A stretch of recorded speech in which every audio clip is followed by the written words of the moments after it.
Hi, this is Gabe. I'm the production designer for my group's production, The Tale of Two Villages. The first design here is meant to show the isolation and vulnerability that the village is exposed to. The design was put together with Photoshop to add structures, the forest, even the shadow that's overcoming the village.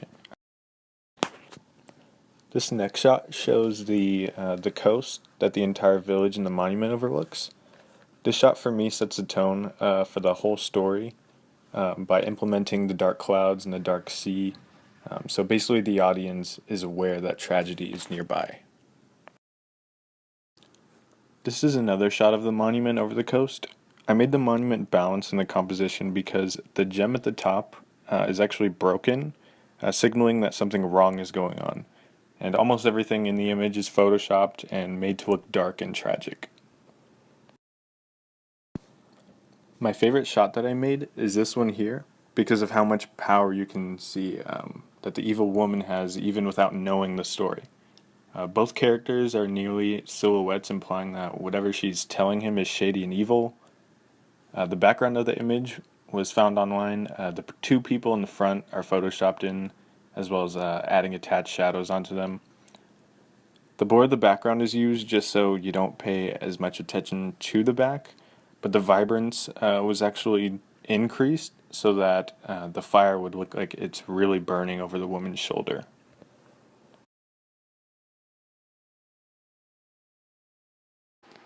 Here is my drawing of the light layout and the cue sheet.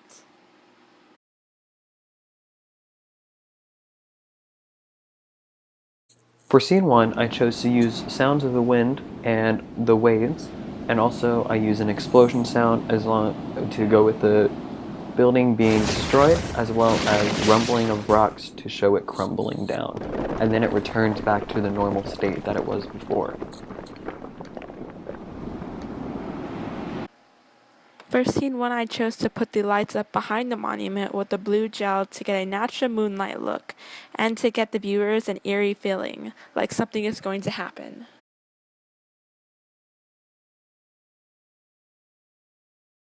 In scene 2, we are introduced to the queens as they're telling their husbands, hey, it was your brother that destroyed the monument, which it wasn't, but I want the audience to get this subtle hint that the queens are evil and they're plotting against the kings. So I give them this dark and mean soundtrack to go along with their scene. For scene 2, I chose to have the light on the left side of the characters with the blue gel to cast a shadow, to seem like there is moonlight coming from a window. Scene 2 is when you see the characters for the very first time, and it's when the wives are having a conversation with their husbands about who has knocked over the monument, and it's basically them blaming the other brother. So the queens are shown in all white gowns to show the purity of it. The gown is in satin, and it's one queen is covered with these gold diamonds, a big gold tiara and a necklace, gold shoes, and all that to represent that they're the ones more inland and set them apart from the other two. Her husband's wearing a similar outfit that's also gold with the gold details and these brown pants, a more simple crown than hers, and then brown boots with a buckle. The other queen is wearing the same outfit, but all of her details are silver. So it's still in satin dress, also very clean, simple makeup to show the purity that they are supposed to represent, and then a big silver choker, silver jewels, silver crown, and then gray shoes. And then her husband is also going with the same silver motif, with a silver detailed shirt, and then just black pants, black boots with a buckle, and then a silver crown.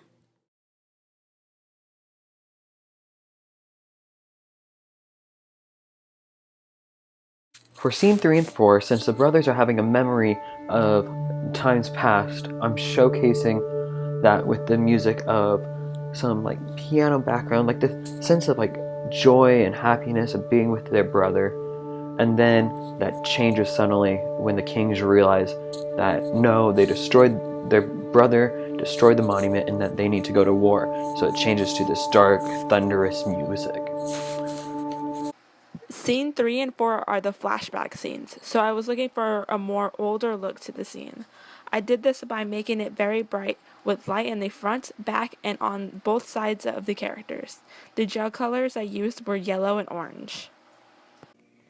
Scene 3 and 4 are when each brother is having their flashback to when they were children and they were together, united as a people. They're wearing the exact same outfits as they were when they were speaking to their wives, because this is happening pretty much right after their conversation. So King 1 is wearing the gold simple shirt, the same brown pants with the gold detailing, same crown and boots, and then King 2 is wearing the same silver simple outfit with the black pants, the silver crown, and then the black boots.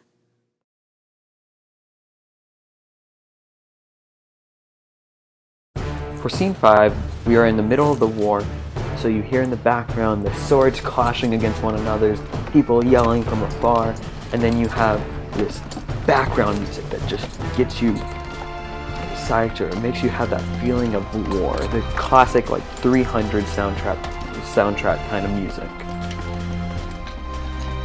For scene 5, I used just one light in the front of the characters to make sure all attention is on them. The gel I used is a dark orange to symbolize war. Scene 5 is when the brothers wage war on one another. So King 1 is still going with this gold brown motif that we have that kind of shows that they're more inland as opposed to the silver cooler tones, which are more on the coast.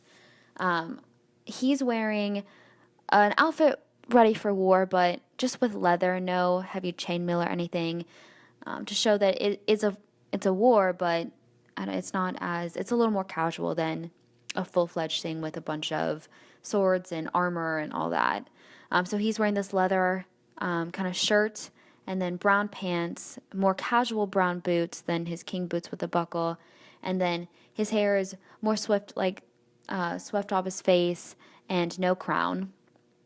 Similarly, King 2 is wearing pretty much the same shirt but in black, and then black pants, more simple black boots, and then his hair is also swept off his face a little bit and no crown.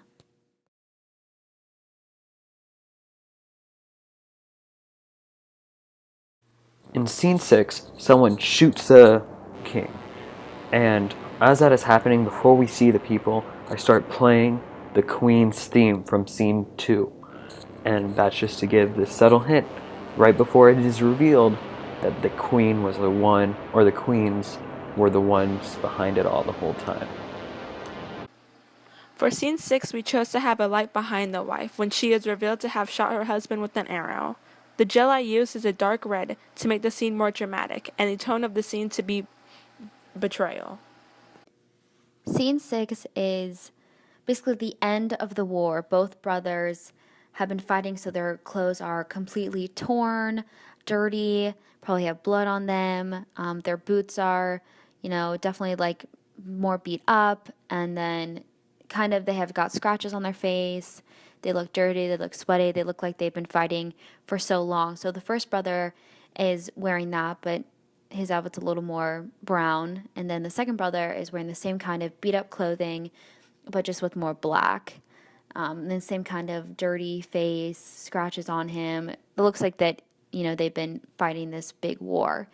Scene 6 is when you find out that the queens have basically been in on this the whole time, and they come out and murder their husband. So Queen 1, her outfit is drastically different than she was in the scene before. She's wearing all black, and it's kind of a warrior outfit. So it's got this it looks kind of like scales of fabric that goes around the whole outside. It still has gold details to set her and the other queen apart, but it's the same kind of scale thing. They look sharp. It looks almost like armor, and then inside the dress is this kind of dark lacy pattern. She's wearing a big pointy black crown, and then these black boots, and a much more simple hairstyle that looks like she's ready for war, and then dark makeup. So this is just showing, her true light. And the same thing with Queen 2, who's more on the coast. She is wearing the same dress with the kind of armor, looks very rough, but she has silver details, the same lace middle, black boots. She also has dark makeup, and she has this hairstyle that looks more like she's ready for war, and the same really pointy black crown to show that they are indeed evil and that they are about to murder their husbands.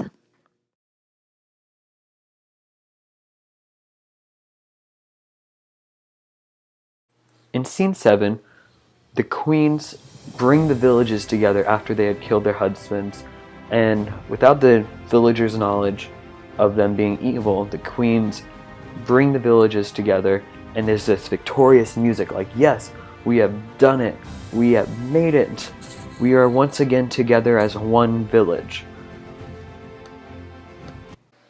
Scene 7 is very bright and happy. Lights are in the front, back, and sides of the character with yellow and white gels. The last scene you see with characters in it is scene 7.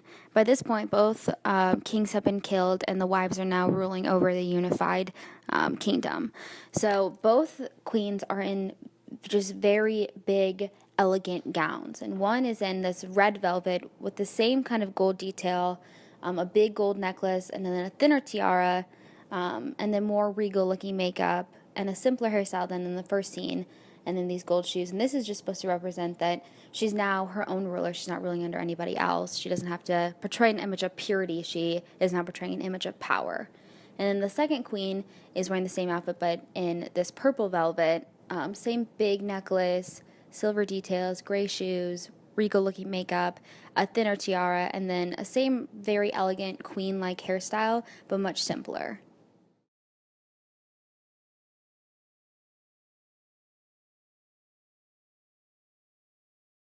In scene 8, the queens destroy the monument that was built by the previous kings beforehand, and to get rid of any trace of their husband's legacy. And during that scene, I once again play the queen's evil theme to show the audience, yes, it may look like the queens are actually doing this for good, but no, their intentions the whole entire time were bad and evil. Scene 8 tells a different story. I chose to have lights on the left side of the monument with a dark blue gel. This is to symbolize the true dark ending of the short film.